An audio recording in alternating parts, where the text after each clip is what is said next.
Rocky Gerung dan filsafat cawe-cawenya.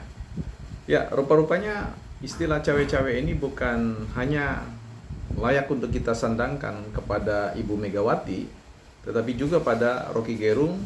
sang filsuf yang banyak dikagumi oleh mereka-mereka yang bisa jadi belum banyak berendam di referensi-referensi filosofis. Sehingga prinsip idolatry itu dilakukan dengan sign quote tanpa memahami basis pijakan prinsip nilai dari kerangka kerja filsafat itu sendiri. Kita akan bahas di Bukan Ahli Filsafat. Ya, cukup banyak ya, bukan banyak ya, cukup banyak yang ingin saya selalu berhadapan-hadapan beradu argumen dengan Bang Rocky Gerung. Ya, tentu saya harus mengatakan bahwa secara prinsip saya adalah pemula yang hanya gemar belajar filsafat ya, tetapi tidak dalam posisi sebagai seorang ahli filsafat, karena semakin banyak buku yang saya baca, semakin saya tidak menjumpai ada filsuf yang berani mengatakan diri mereka adalah pakar atau kemudian membiarkan dirinya untuk dieluk-elukan, diagung-agungkan sebagai pakar dalam berfilsafat. Kalau kita bicara tentang filsafat Rocky Gerung, menurut saya ada pada sebuah fase yang disebut dengan filsafat cawe-cawe, karena bisa dikatakan sebagai seorang konten media kreator, media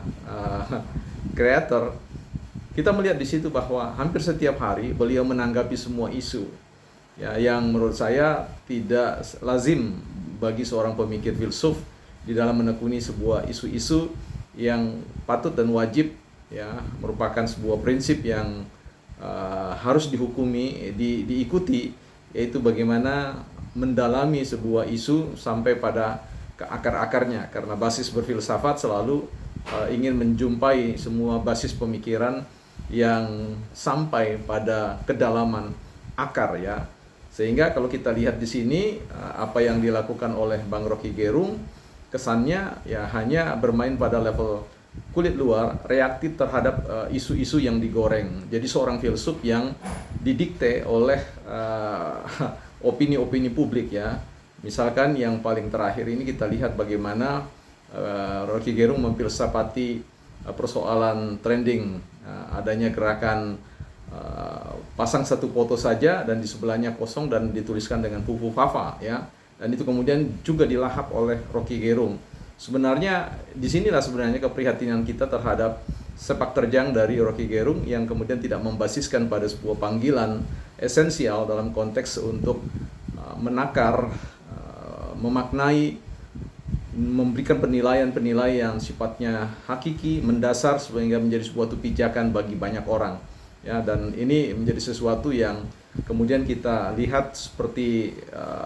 pendekatan cawe-cawe. Ya, selalu saja ikut, selalu saja membahas pergerakan-pergerakan opini di dalam ruang media sosial ya, sehingga sebagai seorang konten kreator ya pada akhirnya kehilangan prinsip atau jati diri di dalam rangka untuk memberikan pembobotan terhadap diskursus kefilsafatannya, yang akhirnya muncul adalah popularitas ya, membangun sebuah budaya populer, filsafat populer yang bahkan juga tidak memadai, tidak mencukupi untuk menjelaskan ya prinsip-prinsip dasar dari semua gagasan-gagasan atau konsep-konsep yang ingin dipertukarkan di ruang media sosial. Kalau kita ingat pada masa tertentu, kita lihat bagaimana budaya masyarakat kita pada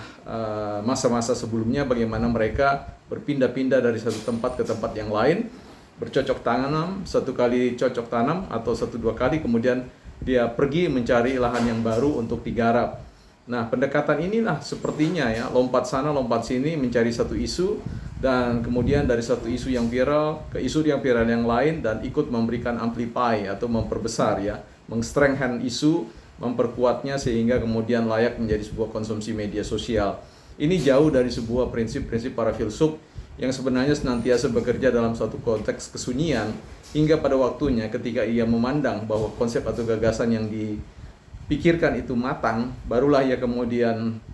mempublikasikan atau menyiarkan dan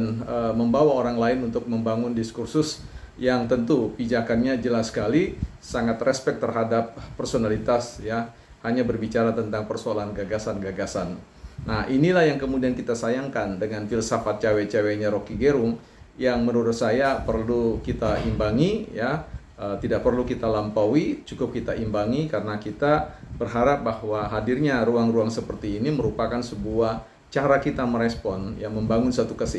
keseimbangan di dalam ruang publik, bukan untuk mencari siapa yang lebih pintar, lebih cerdas, lebih nampak seperti seorang filsuf, ya. Saya pernah berpikir atau bahkan setuju dengan beberapa filsuf-filsuf yang saya akui bahwa mereka nyaris tidak pernah tahu mereka sedang berfilsafat. Bagi mereka adalah just flowing, ya, mengalir dalam konteks kedalaman, membawa orang menyelam pada suatu konsep yang mendasar, yang hakiki, sehingga orang berjumpa pada sebuah kebenaran yang layak untuk dianut dan kemudian dijadikan frame, kerangka pikir, paradigma untuk membangun kehidupan baik secara personal maupun secara kolektif bagi kehidupan bangsa dan negara. Nah, disinilah kita ingin men-challenge Bung Rocky untuk kemudian membangun sebuah kerangka filsafat yang bisa kemudian diwarisi bagi anak cucu, sehingga konsep itu sangat kuat dan bisa kemudian secara turun-temurun bisa kita pelajari dan nanti akan membuat legasi yang luar biasa bagi Bang Rocky Gerung dalam kiprahnya berfilsafat politik. Tetapi kalau yang dilakukannya adalah hadir di ruang publik, bahkan nyaris lebih dari 1 kali, 2 kali, 3 kali, dan kemudian memakan semua isu, yang mencawe-cawe semua isu, yang pada hanya level euforia saja, level viral, itu akan menjadikan beliau adalah suatu dalam beberapa konten saya sebagai filsuf yang lapuk, ya.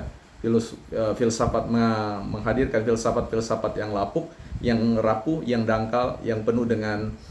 emosi cawe-cawe dalam rangka untuk menggiring opini-opini publik yang nuansanya pada akhirnya adalah politik praktis, bukan sebuah pendalaman pengayaan tentang filsafat yang sesungguhnya. Bukan ahli filsafat.